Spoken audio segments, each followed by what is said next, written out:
સ્થાનિક સ્વરાજ્યની ચૂંટણીનો મહાજંગ જોવા મળી રહ્યો છે તો બીજી તરફ રાજકીય ધમાસાણ પણ જોવા મળી રહ્યું છે। જી હા, સ્થાનિક સ્વરાજ્યની ચૂંટણી પહેલા ભારતીય જનતા પાર્ટીની અંદર એ ડખો જે છે તે જોવા મળી રહ્યો છે। તો સાથે જ ખાનપુર કાર્યાલયની બહાર ચુસ્ત પોલીસ બંદોબસ્ત ગોઠવાયો। અનિચ્છનીય બનાવ ન બને તે માટે પોલીસ બંદોબસ્ત ગોઠવાયો। અમદાવાદમાં ઉમેદવારોની પસંદગીને લઈને ભાજપમાં કકડાટ જોવા મળ્યો હતો। કેટલાક વોર્ડમાં ઉમેદવારોને લઈને આંતરિક વિવાદ જોવા મળ્યો હતો, જ્યારે આક્રોશિત કાર્યકર્તાઓ કાર્યાલય આવે તેવી પણ આશંકા વ્યક્ત કરવામાં આવી હતી।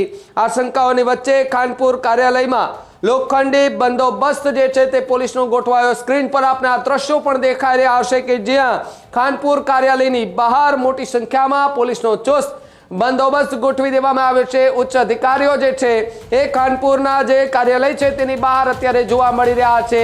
પીએસપીવી જે કાર છે તે પણ ત્યાં રાખી દેવામાં આવી છે। ઉચ્ચ અધિકારીઓ ત્યાં રાખી દેવામાં આવ્યા છે, સ્ટેન્ડ બાય કરી દેવામાં આવ્યા છે। આક્રોશિત જે કાર્યકર્તાઓ કાર્યાલય આવે તેવી વાત જાણવા મળી હતી, જેને લઈને ખાનપુર કાર્યાલય બહાર લોખંડી પોલીસનો બંદોબસ્ત જે છે તે પણ ક્યાંક ને ક્યાંક જોવા મળી રહ્યો છે। જ્યારે અમદાવાદમાં ઉમેદવારોની પસંદગીને લઈને ભારતીય જનતા પાર્ટીની અંદર કકડાટ હતો। કેટલાય વોર્ડમાં ઉમેદવારોને લઈને આંતરિક વિવાદ સામે આવ્યો હતો। તો જે રીતે આપણે દ્રશ્યો પણ દેખાઈ રહ્યા છે કે જ્યાં સ્થાનિક સ્વરાજ્યની ચૂંટણી પહેલા ભારતીય જનતા પાર્ટીમાં જે ડખો છે એ ડખાની વચ્ચે હાલ જે ખાનપુરનો જે કાર્યાલય આવેલું છે એ કાર્યાલય બહાર પોલીસનો ચાપતો બંદોબસ્ત ગોઠવી દેવામાં આવ્યો હતો। અમદાવાદમાં એ ઉમેદવારોની પસંદગીને લઈને જે છે તે ચર્ચાઓ સતત ને સતત કરવામાં આવતી હતી। એની વચ્ચે હાલ તો આ કોઈ જે વિસ્તાર છે ત્યાં પોલીસનો કાફલો પણ ખાસ કરીને જોવા મળી રહ્યો છે। ત્યારે પ્રદીપ મારી સાથે જોડાયા છે। પ્રદીપ, જે રીતે અમદાવાદની અંદર ટિકિટોને લઈને જે ધમાસાણ જોવા મળ્યું એની વચ્ચે ખાનપુરનું જે કાર્યાલય છે તેની બહાર અત્યારે પોલીસનો લોખંડી બંદોબસ્ત જોવા મળી રહ્યો છે, શું વધુ વિગતો? બિલકુલ ભાવિક, અમદાવાદ ખાનપુર કાર્યાલય ખાતે પોલીસનો ચુસ્ત બંદોબસ્ત ગોઠવી દેવામાં આવ્યો છે, કેમ કે ભારતીય જનતા પાર્ટી દ્વારા અમદાવાદ શહેર મહાનગરપાલિકામાં અમદાવાદ કોર્પોરેશનમાં ઉમેદવારોને ફોન કરીને જાણ કરવામાં આવી રહી છે, ટિકિટ આપવા માટેની વાત કરવામાં આવી રહી છે।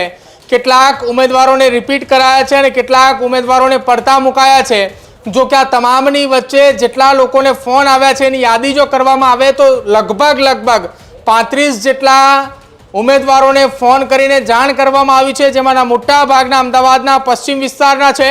અમદાવાદના પૂર્વ વિસ્તારની અંદર દાવેદારો પણ વધારે છે, જેમાં કેટલાક લોકોની ટિકિટ કપાઈ હોવાના કારણે અસંતોષ છે। એ અસંતુષ્ટ ભારતીય જનતા પાર્ટીના નેતાઓએ ભાજપ કાર્યાલય આવે અને ભાજપ કાર્યાલય આવ્યા બાદ કોઈ રોષ ન થાય અથવા તો કોઈ ઘર્ષણ ન સર્જાય તેને લઈને અમદાવાદ ખાનપુર ભાજપ કાર્યાલય ખાતે ચુસ્ત પોલીસનો બંદોબસ્ત ગોઠવી દેવામાં આવ્યો છે। આ પોલીસ બંદોબસ્ત લગભગ આગામી 2 અથવા 3 દિવસ યથાવત રહે તેવી પૂરેપૂરી શક્યતાઓ છે, કેમ કે જ્યાં સુધી અસંતુષ્ટ કાર્યકર્તાઓને સમજાવવામાં ન આવે, ડેમેજ કંટ્રોલ જ્યાં સુધી ન કરવામાં આવે ત્યાં સુધી તે પોલીસ બંદોબસ્ત એ પ્રમાણે રાખવામાં આવે તેવી શક્યતાઓ વ્યક્ત કરવામાં આવી રહી છે।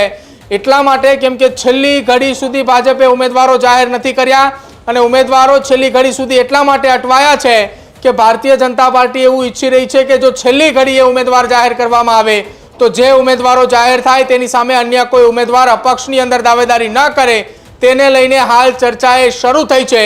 હવે જોવાનું રહેશે આ ચર્ચાઓની વચ્ચે કે ખાનપુર ભાજપ કાર્યાલય ખાતે ભાજપના અસંતુષ્ટ કેટલા નેતાઓ પહોંચે છે કે કેમ, અને જે પોલીસ બંદોબસ્ત ગોઠવવામાં આવ્યો છે તે અમદાવાદ ખાનપુર સહિત રાજ્યના અન્ય કેટલા ભાજપ કાર્યાલય ખાતે આ પ્રકારે ગોઠવવામાં આવે છે એ પણ જોવાનું રહેશે। હજુ સુધી તમે અમારી ચેનલને સબસ્ક્રાઇબ નથી કરી તો અત્યારે જ ન્યૂઝરૂમ ગુજરાતને સબસ્ક્રાઇબ કરો, ફેસબુક અને ઇન્સ્ટાગ્રામ પર ફોલો કરો।